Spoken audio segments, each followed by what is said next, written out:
Obrigado, Rodrigo, por essa ótima introdução sobre inteligência artificial. Antes de pular um pouquinho para a área técnica, eu queria contextualizar um pouquinho a influência dessas ferramentas, mas no nosso trabalho. A minha jornada, eu queria falar um pouquinho da minha história. Apesar de médico, desde muito novo, eu sempre fui muito interessado por tecnologia, né? Desde os 12 anos de idade eu faço curso de programação, gosto muito disso. Mas o engraçado é que eu, por eventualidade, mas hoje eu agradeço por tudo que minha jornada acabou me proporcionando. Antes de entrar na área de ciência de dados, eu passei por formação executiva na FGV. E a formação que eu fiz foi gestão de pessoas e liderança. Hoje eu agradeço que depois dessa formação como cientista de dados no Einstein, eu consigo ver o processo das duas pontas. Não adianta ferramenta se não tiver pessoas. Pessoas trabalhando. Cada vez mais essas ferramentas elas estão ficando muito complexas. E essa complexidade abre margem para a gente se desconectar delas, deixar de entender como elas funcionam, como a gente pode fazer para tirar o melhor proveito dessas ferramentas. Eu queria trazer um pouquinho dessa explicação do fator humano na influência dessas ferramentas, para a gente poder usar elas com inteligência. A inteligência artificial, tem um professor que fala um negócio que é muito engraçado, né? Ele é head de dados da Sul América. Ele diz que mais do que inteligência artificial é ensinamento humano.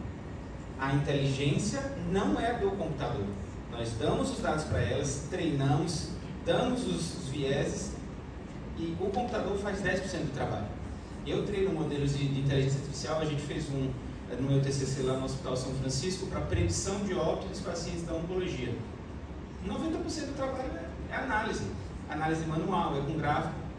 O computador, uma página de código, você dá um enter e ele faz o dele, mas basicamente inteligência artificial é análise multivariada. Quem aqui já fez TCC, mestrado, alguma coisa assim? Já aprendeu estatística? Basicamente é estatística multivariada. Só que antes você usava um Q quadrado de P para fazer a variação bivariada, e aqui você pode pegar 50 variáveis e conseguir ter a correlação de todas essas 50 de forma que a gente não conseguiria fazer na mão. Mas é a mesma coisa. Alguém aqui pegou algum programa que botou lá o TCC, ó, isso aqui é meus dados, dou um enter, sai todo o resultado. Foi assim? Tiveram que suar muito para ter o resultado, né? E a mesma coisa aqui. Então, o resultado depende de dados de qualidade e de como vocês vão usar isso daí. Então, a gente estava falando aqui de saúde 4.0. Saúde 4.0 para mim é isso aqui, são dois pontos. A gente está falando de ESG, natureza, sustentabilidade, saúde e conexão. O hospital conectado. Cada traçozinho daí é uma palavrinha mágica que todo congresso, quando fala tecnologia na saúde, fala interoperabilidade. Acabou o tempo de tudo é prontuário eletrônico. Lá é um balde, tudo você bota lá dentro, tudo está lá. Hoje em dia a gente está no ramo do Big Data, no que a gente chama de Data Lake, que é um lago com todos os dados. Você tem os silos, que são os Data Warehouses, onde os dados vão estar estruturados dependendo do assunto. E a gente precisa aprender a navegar nisso daí. É uma linguagem, basicamente um novo idioma que a gente precisa aprender. Eu digo aprender não é navegar, não é quem é da tecnologia. Mas cada posição vai ter que saber como aquilo afeta, porque tudo isso vai afetar o trabalho de vocês. Você precisa aprender como é que isso vai afetar. Então, quando a gente está falando de transformação, a transformação digital nada mais é do que um meio para uma transformação da instituição. Não é sobre digitalização. Eu lembro de uma história que eu achei muito curiosa, porque assim, tem diversos tipos de prontuário. Eu não lembro exatamente qual prontuário fazer dessa forma, mas teve um prontuário que se vendia assim, prontuário do hospital. A implementação é muito fácil. Você me dá todos os formulários em papel que você tem, eu escaneio e boto no sistema. Você perde, fazendo dessa forma, a sua maior oportunidade de repensar os processos. Começar do zero, passar limpo os processos. Mais importante do que tudo, a gente fala bastante de processo aqui, são como esses processos se relacionam entre pessoas. Hospital, quem aqui trabalha em hospital? A maioria? Um terço. Hospital é algo muito complexo. Você pode tentar decorar todos os processos, mas todos vão estar falíveis a erro, e isso é esperado. É muita coisa. E aí você pega um processo que envolve 4, 5, 6 pessoas em cadeia, cada um podendo cometer um erro exponencial. Então, quando você pensa esses processos, tem que pensar a cada quantos pontos nesse processo você vai botar algum gatilho de correção de falha, que pode ser um sistema, pode ser um sistema de inteligência artificial observando padrões de erro, que nem no banco você tem padrão de fraude. Então, quando a gente fala de transformação, desafios são: os processos estão obsoletos, eles foram crescendo ao longo de 40 anos e ninguém pode lá chegar a fazer uma faxina. Isso gera problemas de resultado, de eficiência, e assim, eficiência é um problema para a saúde. A gente está passando por um momento muito difícil, né? Ano passado, o EBITDA, que é basicamente o lucro bruto da saúde, foi 0,2%. Foi basicamente 0 a 0, ninguém ganhou dinheiro. Dos mais de 20 setores da economia brasileira, o único que não para em pé quase é a saúde. É o pior que está. E é um dos poucos setores que tecnologia acaba vindo como aumento de custo. Quando você fala em agricultura, tecnologia aumento de produtividade, tecnologia aumento de qualidade. Muitas vezes na saúde é aumento de custo. Então a gente tem que pensar onde que a gente pode trazer essa tecnologia em processos para melhorar a eficiência e diminuir custo. Isso aqui principalmente, usar essa tecnologia para transformar a instituição. Então o método, a transição digital, nada mais é do que um método para ter essa transformação. E o cliente são todos nós aqui. O cliente não é eu que sou chefe de dados, não é só a diretoria. Todo mundo que pilota esse processo, ele é o cliente e faz parte disso. Todos os enfermeiros, todos os líderes. E o resultado é alcançar essa eficiência e aprimorando a experiência também para os profissionais. Como o Rodrigo falou muito bem, às vezes a gente perde mais tempo digitando a mesma coisa, fazendo a mesma coisa, e se a gente traz um sistema que aumenta a eficiência, diminui a quantidade de cliques. Tem um paper que foi feito nos Estados Unidos que estima que um hospital digitalizado, não transformado, com prontuários antigos e arcaicos, num único plantão, um profissional pode chegar a 4.000 cliques no mouse. 4.000 em um dia.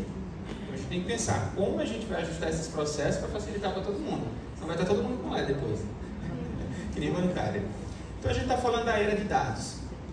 Dados para coletar, a gente precisa de processos, mas os dados são o ouro da nossa atividade.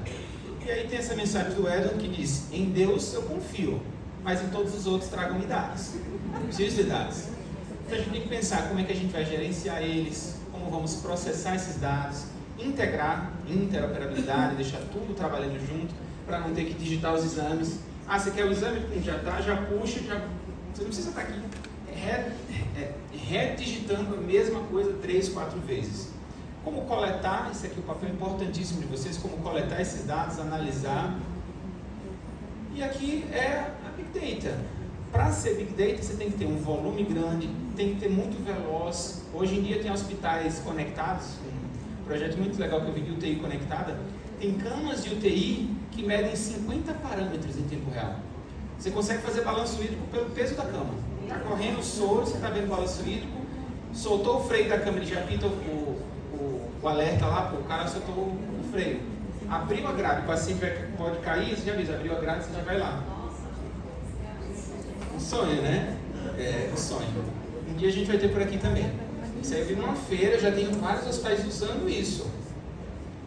Variedade, então não adianta um dado só sobre frequência cardíaca, não, é variedade de informações para você poder conseguir ter um diagnóstico. Mas isso aqui, ó, tem que ser confiável. Não adianta você botar um dado que não é confiável, que se entra coisa ruim, vai sair coisa ruim. É que nem você tentar fazer um bolo. Vou fazer um bolo, em vez de usar um ingrediente ruim, vou usar os piores ingredientes que tem. O bolo vai ser ruim. Ele é a soma do que está lá dentro. Esses dados têm que agregar valor, senão ele pode virar ruído e atrapalhar o desfecho. Variabilidade, se for um dado que sempre dá a mesma coisa, não precisa de inteligência artificial. Vai dar aquela coisa e pronto. 2 mais 2 é 4, não tem variabilidade. Como vamos visualizar e a gente tem visão do que a gente vai fazer com esses dados e de como esses dados chegaram até ali. Um cientista de dados, inerentemente, ele é um profissional múltiplo. Ele sempre está em 2 ou 3 áreas. Então, assim, ciência de dados é área de negócio, estatística, tecnologia e comunicação, que é o data storytelling, que é contar a história com dados. Então, não tem como fazer isso aqui se você não souber qual a importância desse dado, de onde esse dado vem, qual a importância médica, a importância na saúde para esse dado. E aí a gente está falando de um dado que produz uma informação. Com essa informação você faz uma análise e só depois você vai poder usar esse dado para ajuda na sua decisão clínica. Então, sem dados, você é só mais um com opinião.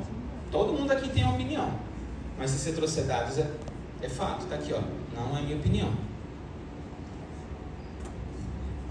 Uma empresa guiada por dados, você tem que tomar decisão com base em dados, tratar esses dados como ativo, é o ouro, explorar esses dados captados, oferecer essas ferramentas analíticas, saber o que você quer medir e facilitar o acesso.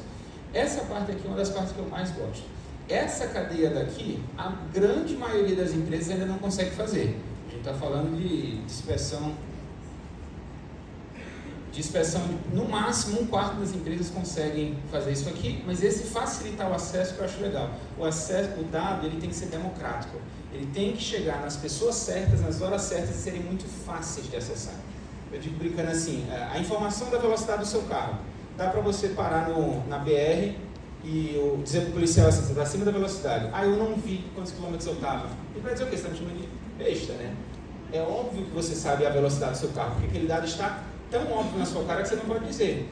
E aí eu te pergunto, acontece um erro no seu hospital, você às vezes tem a tendência de culpar a pessoa. Você se pergunta, aquele dado estava óbvio para ela, para garantir que ela não cometesse aquele erro? Então aqui são alguns exemplos de empresas que são basicamente não existiriam sem dados. E a data literacia, quando a gente fala de dados como uma linguagem, uma comunicação, é a capacidade de você ler, entender, trabalhar, analisar e argumentar com dados. Não estou pedindo aqui que a gente aprenda, todo mundo aprenda a fazer os gráficos mais lindos, a você fazer modelos de inteligência artificial, mas basicamente conseguir olhar um gráfico e tirar conclusões daquilo. Tirar conclusões, argumentar e ajudar na sua decisão. E eu digo isso aqui que às vezes pode parecer óbvio, mas a maioria das pessoas não conseguem olhar um gráfico e tomar conclusões disso. E no caminho que a gente está chegando para a saúde 4.0, quanto mais para os enfermeiros, que são os líderes disso, vão pilotar os hospitais, porque quem pilota os hospitais na ponta são os enfermeiros. Não vai dar para pilotar se não souber aquilo dali. É que nem tentar trabalhar num hospital na Índia sem falar indiano. Inglês às vezes a gente arranha um pouquinho, mas indiano ninguém sabe. É um mundo novo. Você sabe. É o único. Então, quando todos na organização conseguem aprender esse idioma, a conversa é outra. Você simplesmente chega para o outro, conversa e fala isso. Isso aqui eu vejo que é bem pesado. Às vezes eu chego para algum médico para dar um dado para ele, basicamente parece que eu falei grego.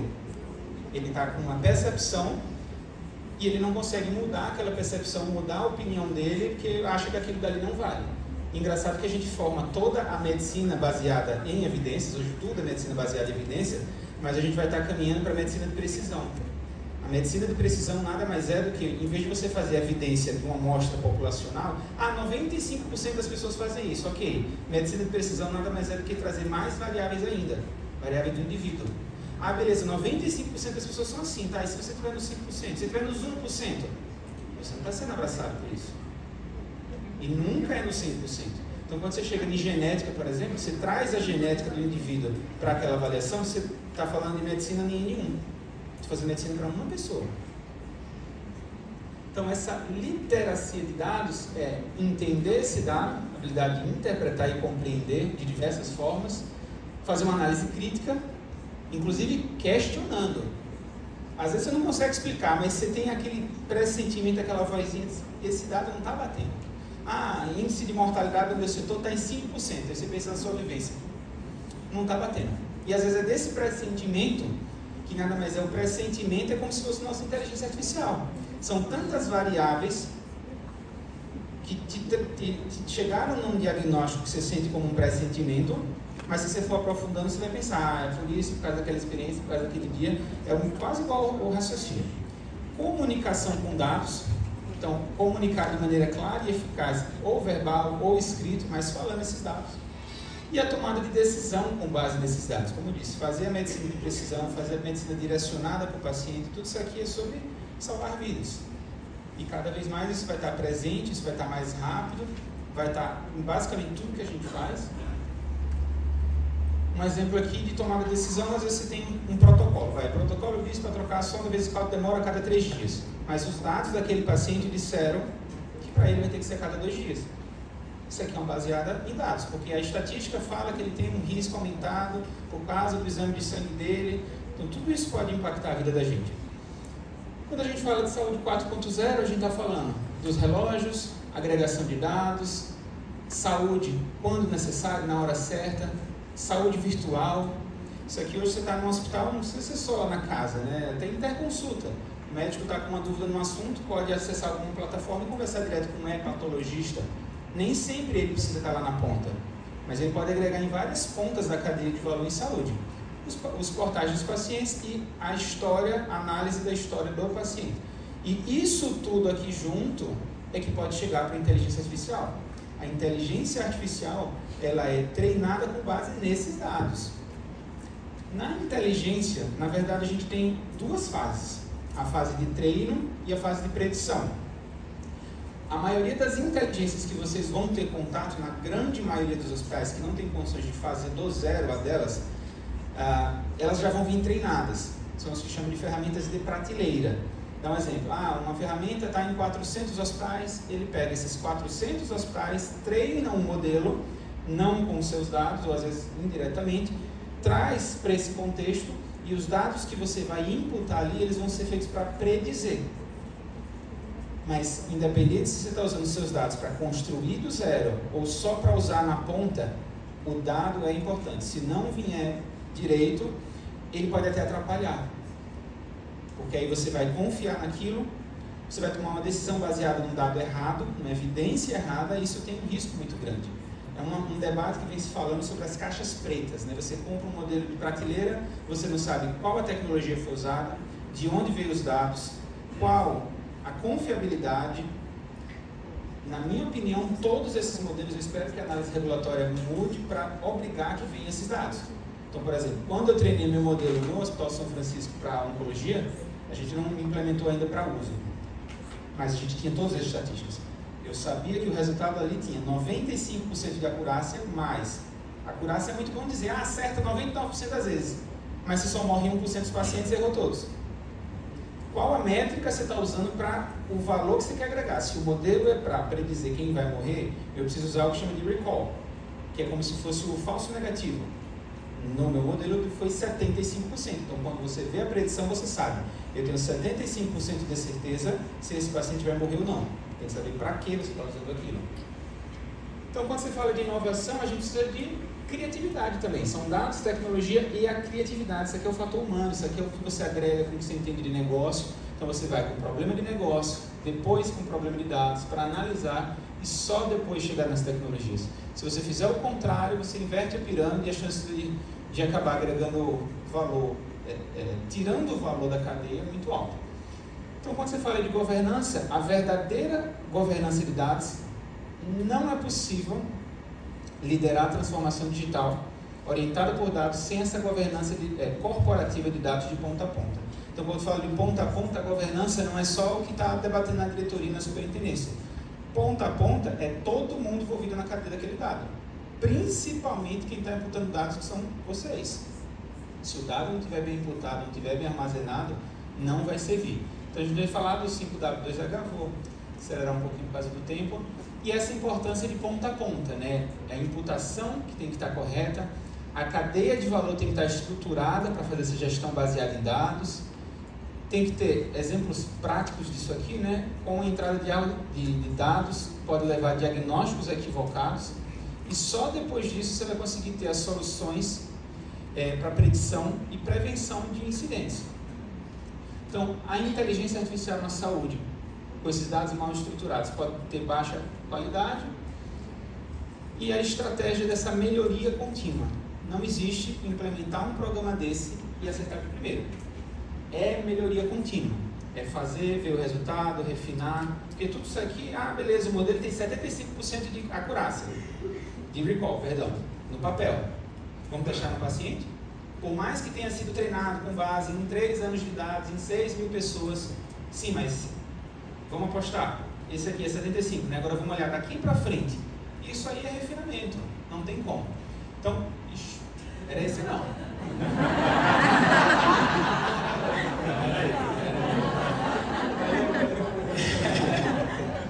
Perdi 2 vezes. Então, só vou precisar aqui para finalizar. Quando a gente fala de inteligência artificial, isso aqui são alguns exemplos de tecnologias. Então, para desmistificar um pouquinho, uma simples regressão linear, que é uma linha. Isso aqui, às vezes você pode fazer para um simples TCC, como você pode fazer para um modelo de regressão, para dizer quem vai morrer ou quem não vai morrer. Todos esses pontos aqui são as imputações. Então não existe isso daqui, se cada pontinho desse aqui, que são vocês imputando os dados, não tiver bom. Numa regressão, numa classificação, numa previsão. Isso aqui é para clusterização, é para você identificar os tipos de paciente. Então, esse paciente vai para uma jornada, esse aqui é de alto risco, esse é de baixo risco.